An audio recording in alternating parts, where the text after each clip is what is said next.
E ora qualcosa che ho trovato per ricordarvi come dovrebbe essere.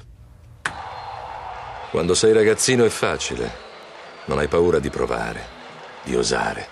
Lo fai solo perché ti va.